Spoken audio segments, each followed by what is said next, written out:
My name's Owen and I became a Gulfstream pilot at 21 years old. Join Brad and I today as we fly the Gulfstream G4 from Las Vegas to San Jose. We'll share our stories about how we became jet pilots at such a young age. Let's go to work, baby.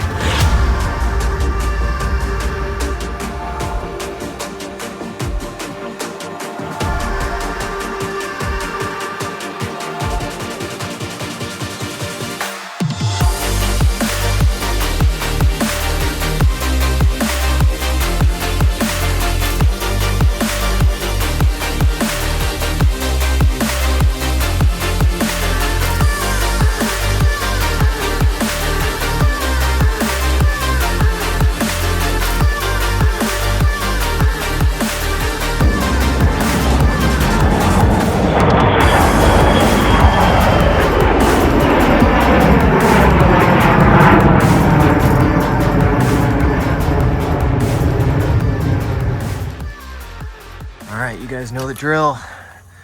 Master's on. We'll test the APU fire warning. We'll hear an alarm and we'll get a light up here. There's the alarm. There's the light. Good test. Master comes on.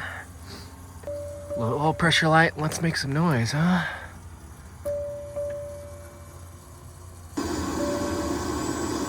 Alright, APU's up. There's 100. Transfer the power from the batteries to the APU. We'll turn on all this stuff in the back and the screens up here. Get the FMS masters. Turn these on. IRSs.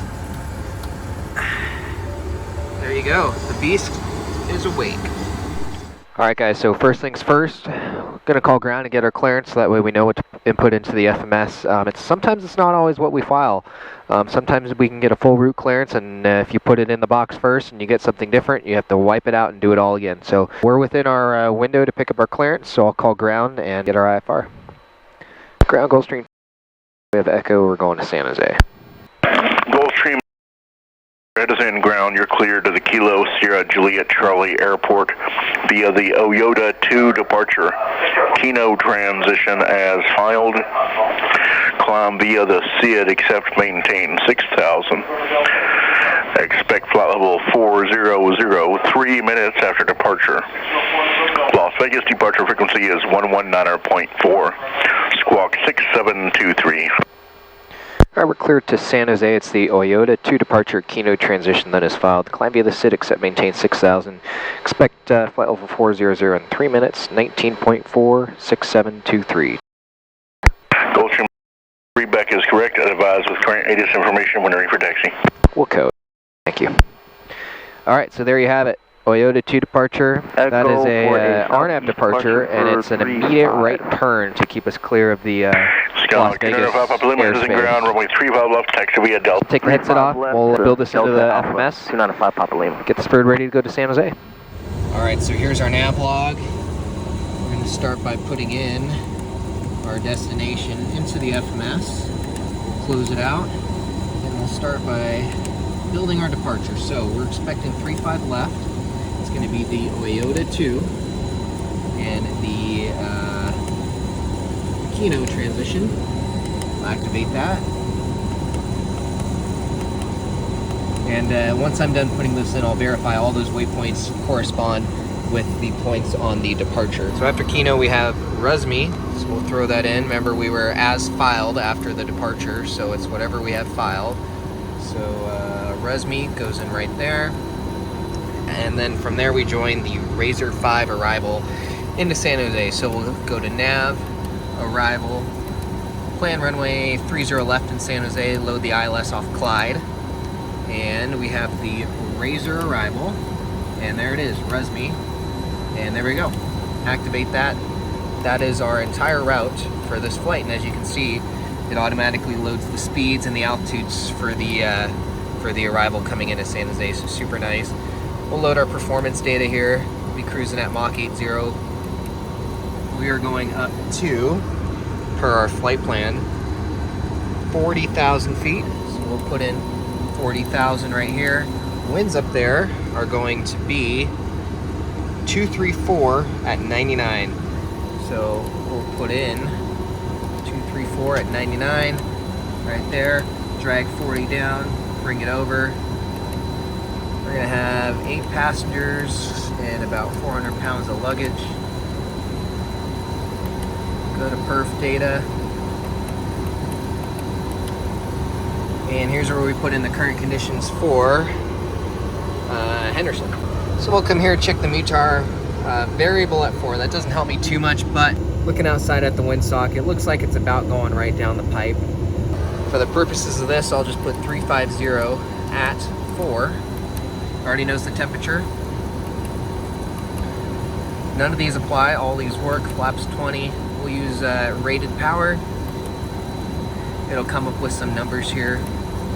That all looks good. 129. We want to separate the V1 and the VR, so we'll -7 off that.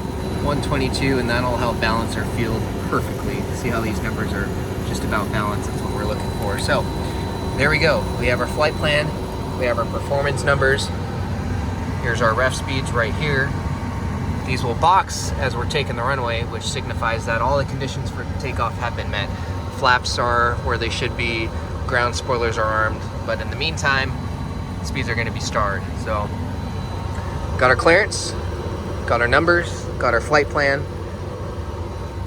Now we just need people. Alright guys, welcome aboard G4. We just finished our startup. We'll call for taxi here at Henderson. We're on Gulfstream. We're at the terminal ready to taxi. Where'd that go? Gulfstream, Henderson ground, runway 35 left, taxi via Foxtrot and Alpha. Foxtrot Alpha 35 left. Alright, here's Foxtrot out here at Alpha's parallel. Clear right. Alright, it's the Toyota 3. Yes, sir. 6,000. And taxi checks when you're ready. Coming up. Exterior lights are good. Cowing nice. Not required. Don't need them. Left's clear. Clear on the right. Behind that Kinger over there. I'll get TRs here in just a second. TRs and brakes when you get a chance. Okay, brakes are working. Okay. Just flight instrument, slip indicator, compass when you get a chance. I got 50 blue over brown, 2420 on 04, 167, 123 times. Okay. Looks good. 4 times rather. FMS takeoff 6,000, speeds will box. Looks good on left. Okay, good over here. Fuel temp. It's in the white. Looks good. Crew briefing, E/V speeds. Okay, brief off of 35 left port for anything up to V1 except for anti-skid or some other brake malfunction. Above V1, we'll take it airborne, not coming back in here. We're going to McCarran at plan 26 left for the immediate return. Roger. Otherwise, it's out on the Toyota. It's 200 knots until 7 for the Bravo. Questions? No questions. Right. Trims are 800. Yep. Flaps are 20. Stab and handle agree. Okay. Instruments all on the way. Yep. Hydraulic pressure is 3300. APU is secured. Flight guidance panel, you got 3 green, 3 amber, 5 headlines. Warning habits on. Looks good. Lineups to go. Beautiful, thanks. Gulfstream, runway 35 left, cleared for takeoff. Traffic just off the departure and westbound's a helicopter, low level. They're in sight, we're clear for takeoff, 35 left. Clear on the right. Clear left. Lineups, let me know when you're staying up. We got parking brake is off, bleed air switches are transition. He's off, exterior lights, got them all on. Ground spoilers are armed. Flight controls feel good. That's 35 left. You happy on the roll? Good, I am. Transponder's good squawk. Auto throttle's armed. Okay, here we go. Let's do it. I got thumbs. You got them. You got auto throttles. Airspeed's alive. 60, you're holding. 80 cross check is good.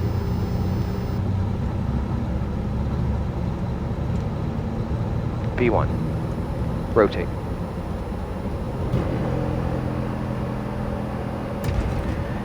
Pause the brake. Gear up, please.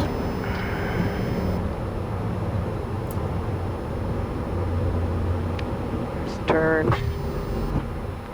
400. Flaps up, flight level change, man speed 200.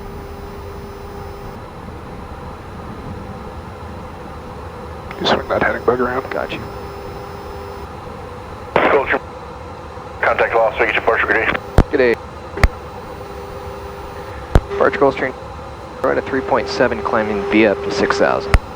Gulfstream, Las Vegas departure, verified 2 miles northeast of Henderson, east south. Affirmative. Ready to contact, climb and maintain, flight level 190. I will maintain 190. Thanks. Alright, 190 set break. Thank you, 19C at climb checks, please. Coming up. November. Contact approach 125.9er. 259, good day. Yeah. Departure Gulfstream 5.5, we're climbing up to 190. Vegas, roger. Gulfstream. Turn right direct to Joker. Right direct Joker. Gonna swing you around Coming right, first. yeah. Go ahead with Joker. It's behind us, but we're far enough.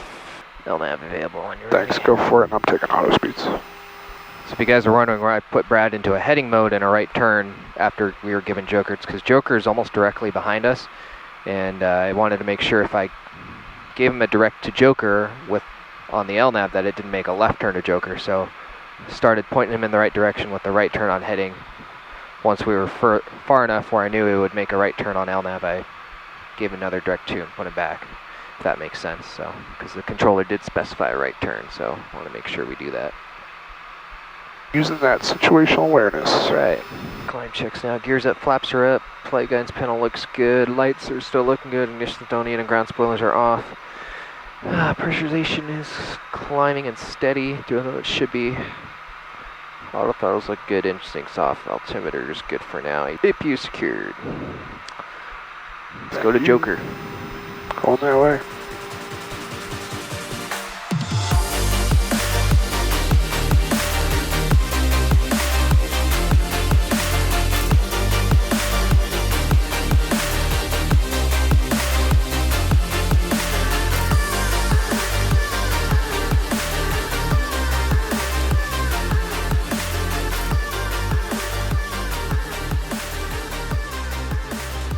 Alright guys, just leveled here at 400.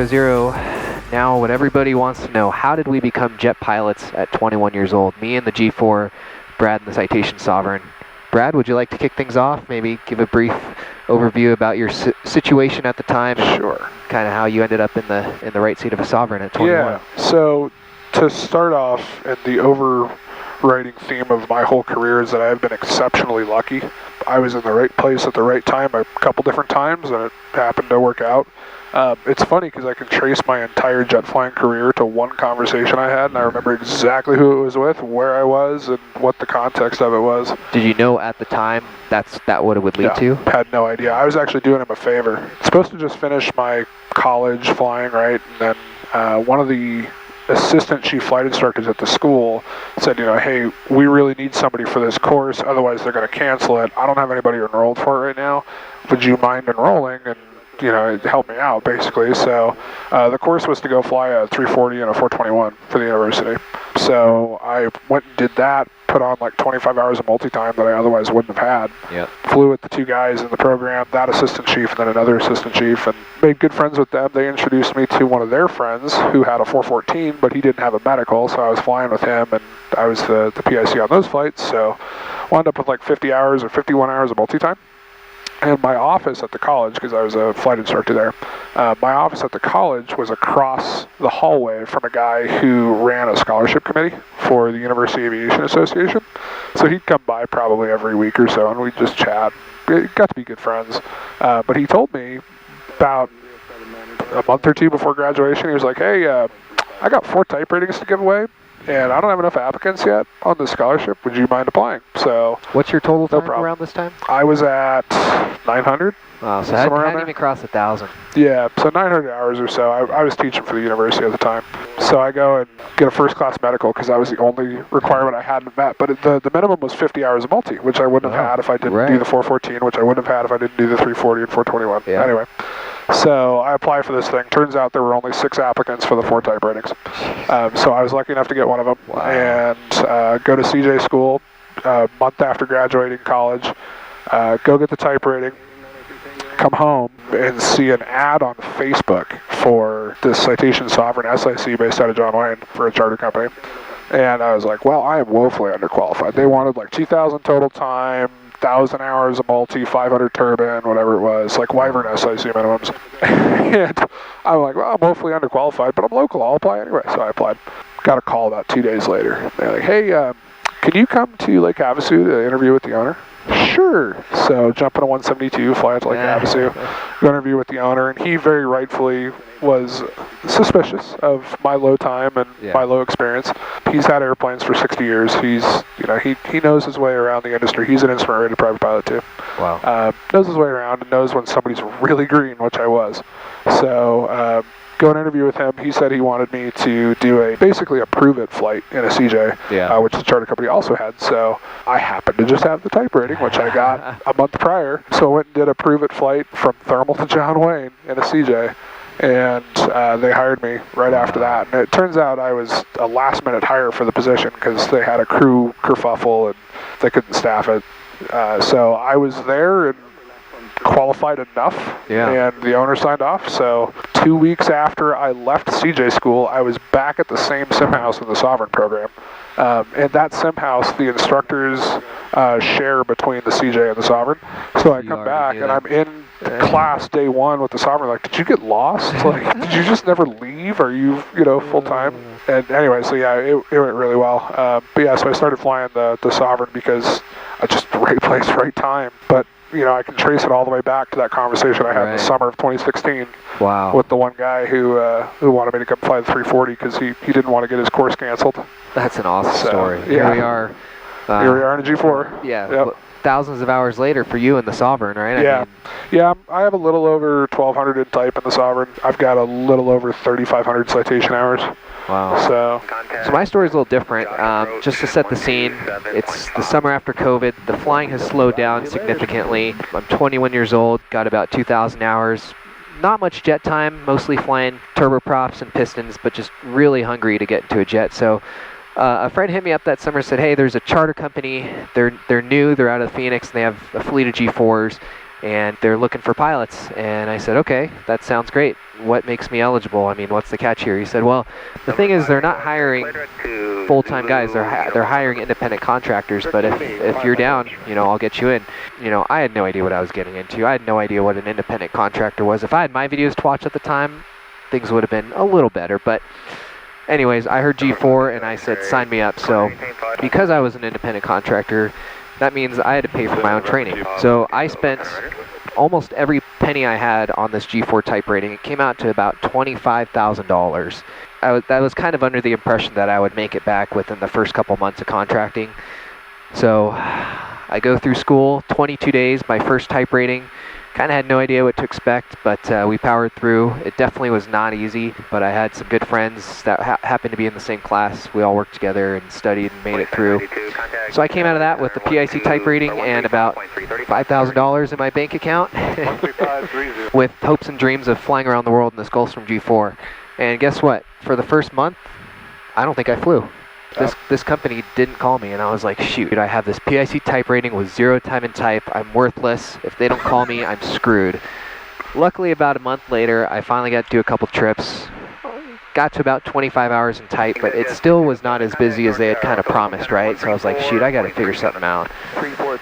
So one day I happened to be walking around the ramp at San Jose Airport. I think I had just delivered an airplane or something for maintenance, and I see this G4 sitting on the ramp, and it looked really familiar, one that I'd seen parked there many times, and the crew was just closing it up and getting ready to head out. So I just went up to him and said, hey, beautiful airplane, I happen to have my G4 type. I'm pretty low time, but do you guys ever have a use for contractors?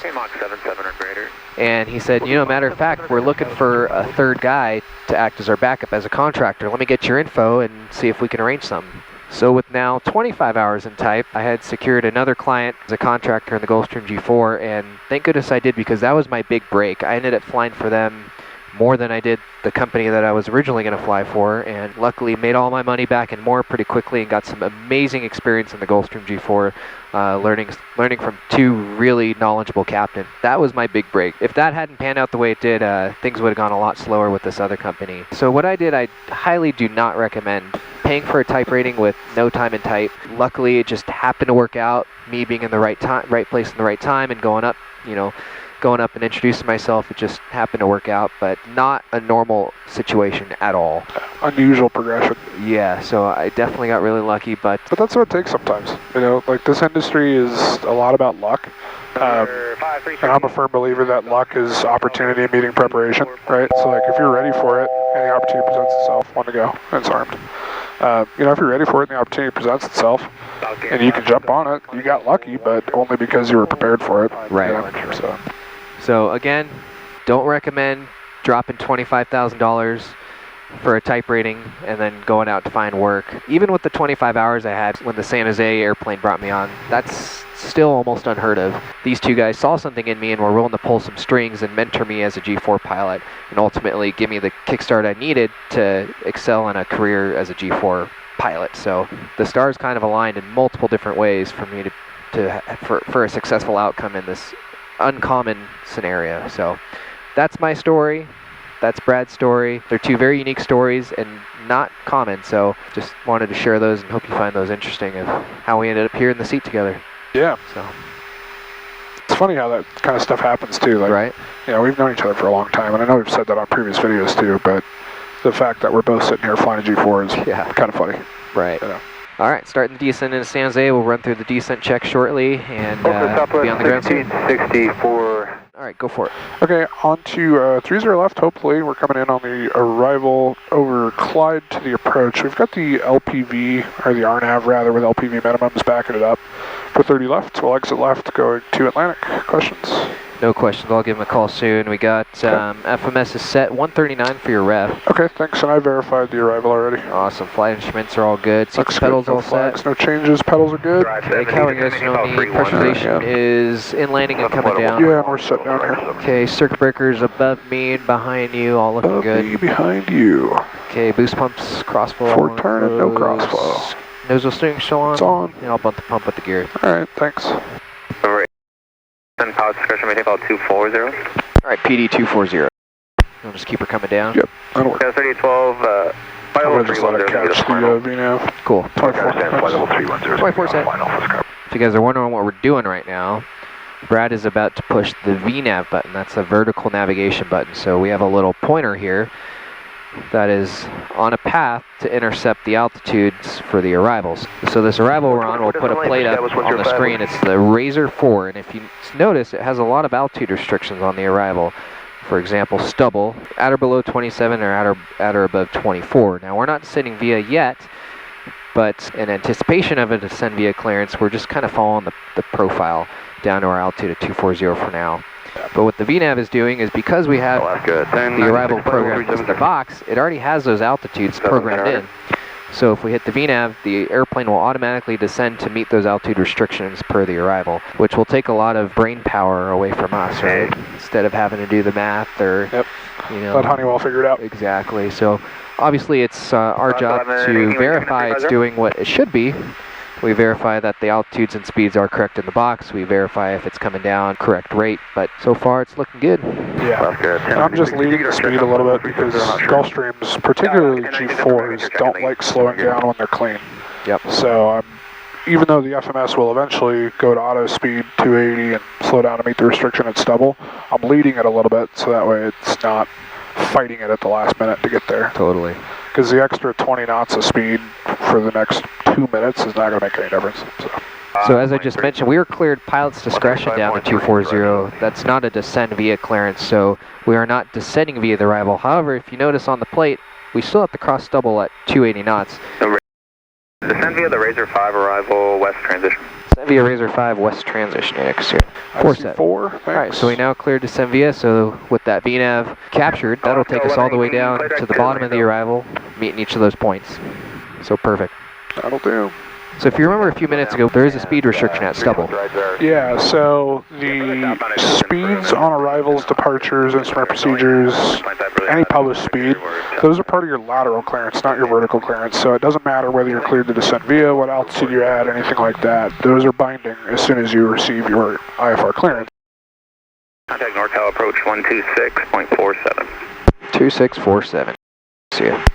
Or whenever that part of your route is added to your clearance, basically. So in our case, we filed this arrival, so when we accepted our clearance at Henderson, we were accepting the restrictions on the arrival, including the speeds. Yep. Okay, altimeter set, engine sync is off, flaps are good where they're at. Yep. VRF go on power, you got that? Yep. Hydraulic pressure is 3300, Steer lights, you just got them, Yeah. and auxiliary pump, I'll bump it with the gear. Cool, thanks. Flaps 10, please. Speed checks, flaps coming 10. There's airport set. Remember, roger, traffic no factory, and you're cleared visual approach only 30 left. Clear visual 30 left. It's me, I'm taking all the automation away. Contact San Jose Tower 124.0. Over to tower today. Oh, Number 879 Hotel. Tower Gulfstream, visual 30 left. Number San Jose Tower 30 left, clear to land. Clear to land 30 left. clear land. Alright. Gear down, please. Speed checks, gears coming down, 4 length checks.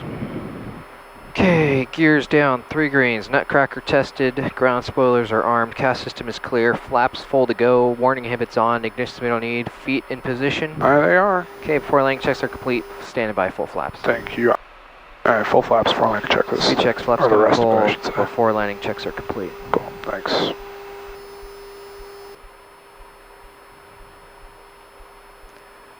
Alright, you're F in 10, sinking 7, on path on glide. My power. 300.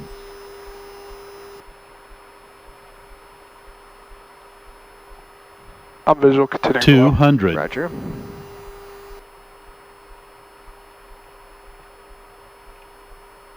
One 100. 50. 40. 30. 20. 10. RAF.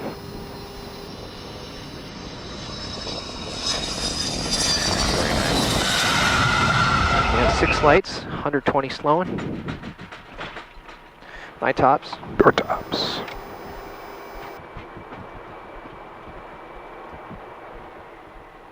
There's 70. Turn left to Juliet, contact ground. Left Juliet over to ground. That was a good one. Ground Gulfstream clearing at Juliet for Atlantic. The ground, Juliet, Victor to the ramp. Juliet Victory. Alright guys, well we're home. I'm home. Brad's not home. He's got to fly his Bonanza 2 hours to Southern California. But that's a wrap on today. I hope you guys enjoyed that story of how we got our first taste of the jet world. You're up and latched. Got a lot more in the pipeline, guys. I think I've got like 7 videos for Sean to edit, so stay tuned. Got a lot coming. But hope you guys enjoyed that one. Find it maybe inspirational. But again, take my advice. Don't drop 25 grand on a type rating and then expect to find a job. Yeah, fly safe out there. We'll see you guys later. San Jose ground, southwest 28. Alright. Pump it. Coming up. Coming down. Okay.